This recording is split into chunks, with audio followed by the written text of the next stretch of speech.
Hey guys, it's me and welcome back to my YouTube channel. So on today's video you're going to be taking out my frontal wig with me. So I'm just going to be using this rubbing alcohol. I've forgotten the percentage. All you need to do is to get a rag that does not have a smooth surface, that have a rough surface.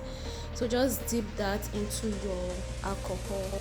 So this is me just showing how snug the frontal wig is onto my skin. It's still very tight on my skin, so all you need to do is just to kind of mop or just dab the rough napkin that contains the alcohol over your wig. Just dab it, mop it, tap on it through and fro, front and back, through and fro, and then your wig will just lift without stress.